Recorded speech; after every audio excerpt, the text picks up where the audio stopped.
Hi, I'm Justin Boverhof. I win the West Michigan lug, and this is my Black Pearl. So I first got the set when it came out in 2011, and that's kind of where it stemmed my love for the theme. And I eventually wanted to try and make a minifigure scaled version of the Black Pearl, and so that's what I have here. Yeah, and this is massive size. I don't know if I've ever seen a Black Pearl build on this scale here before. So how did you decide kind of what scale to go for? So I looked up like the length of the ship was my initial like measurement, and then you scale that down around 42, 45. But I got like a wooden ship of the Black Pearl, and it was a bit smaller, but I was able to use that for a lot of the measurements, the width, the height, everything. So it really helped get the accuracy down a lot more, having like an actual model to look at instead of just a bunch of pictures. Mm-hmm.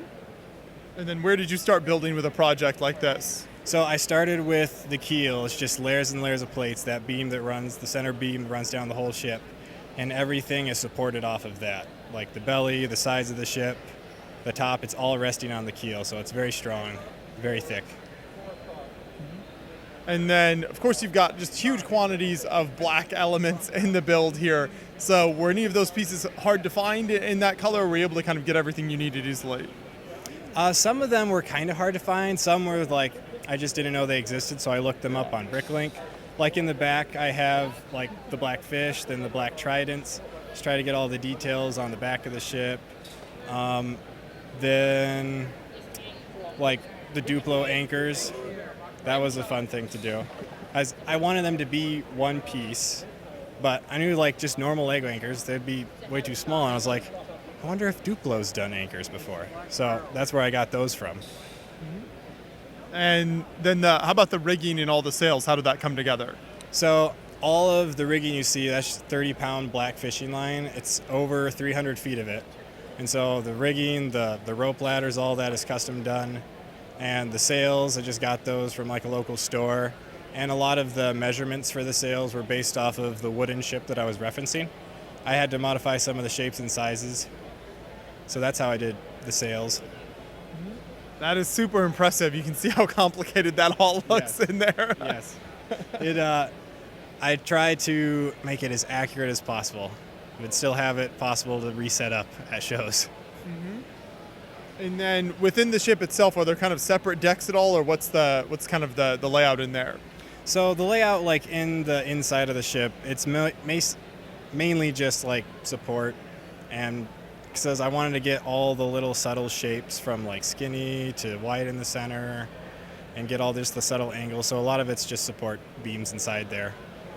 Mm-hmm. Yeah, very impressive. And then for the layout of the cannons, how did you kind of figure that out and kind of make sure those would all fit in there?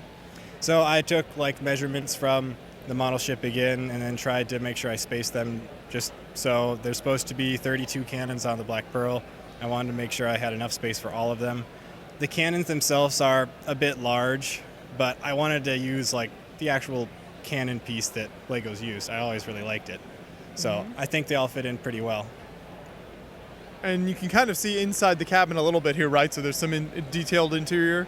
Yes, there is a detailed captain's quarters inside there. It's not super huge. One thing I did where there isn't much more interior is I made the rudder operational from the helm. Yep. So if you want to check that out, I can kind of move it. Never done it from this side. Let's see. Here we go. There. I love that, yeah. Yeah. That was the one feature I really wanted to get. Like, how could I get the helm to actually work? So I looked up like how helms worked on real boats, and so it just has like two cores that go straight down, go to a pulley off to the side, and then it has the rudder goes up and it has a horizontal beam that hangs out, and the string is just tied to each side. You turn the helm, tugs on it either way, and it works really good. Very impressive, and the lighting is in there too, so how did you incorporate that? Yeah, so a lot of it just runs underneath the paneling I have, and a lot of it comes off the back side, so it looks really nice and clean on this side, and I got some strings hanging from the back that no one can see. So that's how I did the lighting. When you're moving this around and bringing it to a show like Brickworld, how does that process work? Yeah, so most of it is one piece. All of the masts come off except for the main mast, the bottom part of it. That's attached right to the keel because it was the heaviest one and it needed to be really strong. But a lot of it, the strings, like everything, it deattaches in some way and I can just pop those off. There's a few, like the top portion on the front, some of that comes off, the captain's quarters, the captain's area, some of that comes off, but it's just a few big pieces. Do you plan to expand on this in the future, or kind of more of the Pirates of the Caribbean universe at all? I might. I didn't make any plans yet to do anything, but this was something that I really wanted to do. I didn't see a lot of it, but it may come in the future. I'm not sure yet. And then you're displaying this next to a build, I think, from your sister, right? So this is kind of the logo? Yes, this is the logo of the Pirates of the Caribbean. I was making the ship, and she really wanted to bring something to display that would complement it very well. And I think she did an amazing job with it. Yeah, those one by one kind of round tile pieces work so well, and especially when you get the coloring right. Yeah, and she really wanted to like kind of make it pop out. So she did like little 3D elements with the skull, and the framing work looks really good. It makes it just look like a picture. If you stand like, really far away, it looks like way more detailed from far away. It looks really cool. Yeah. Well, excellent work here to both of you on these builds, and they make for a really great display here at Brickworld, so thank you. Yeah, thank you.